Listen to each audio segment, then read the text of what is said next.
In the heart of Kingston, Jamaica, where the rhythm of life beat loudest in Halfway Tree, lived a boy named Marcus.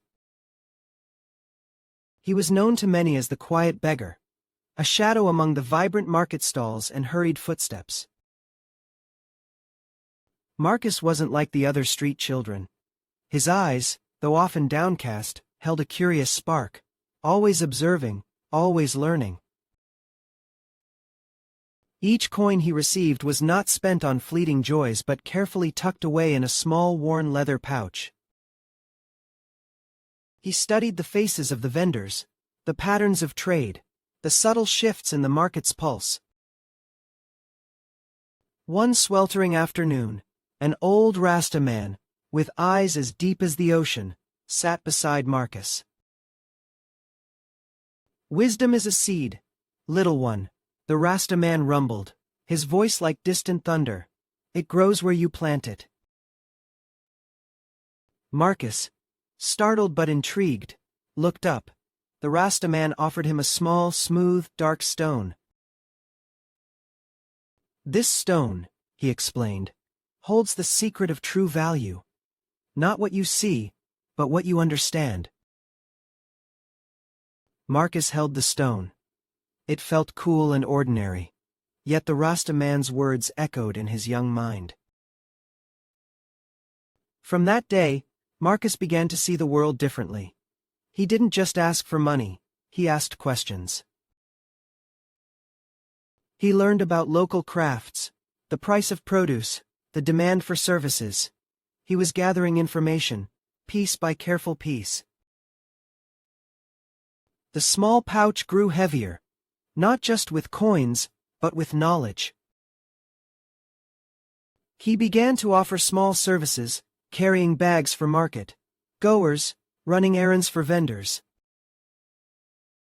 His honesty and diligence earned him trust, and soon, people sought him out.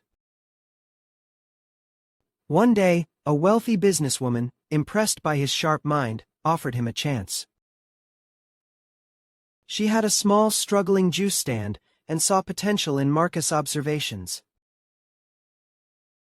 Marcus, though nervous, accepted. He applied his street, learned wisdom to the business. He suggested new fruit combinations, better display methods, and even advised on optimal selling times.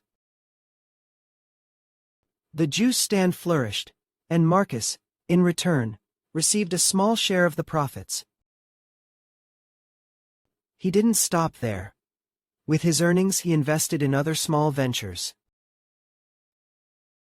A tiny plot of land for growing herbs, a share in a community-owned fishing boat.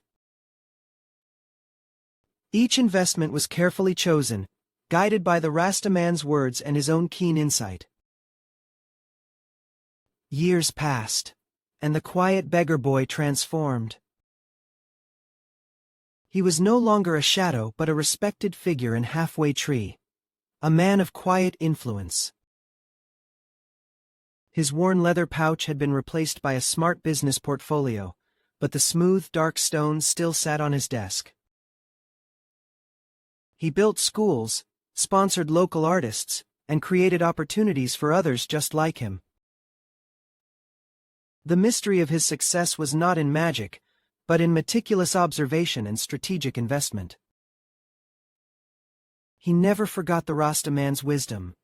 True value isn't seen, it's understood. Marcus, the millionaire of Halfway Tree, often walked the bustling streets, a gentle smile on his face. He was a living testament that even from the cobblestones, one could reach the stars. His journey from rags to riches was a beacon of hope, a story whispered with awe and inspiration throughout Kingston. He showed everyone that with keen eyes, a sharp mind, and a patient heart, anything was possible.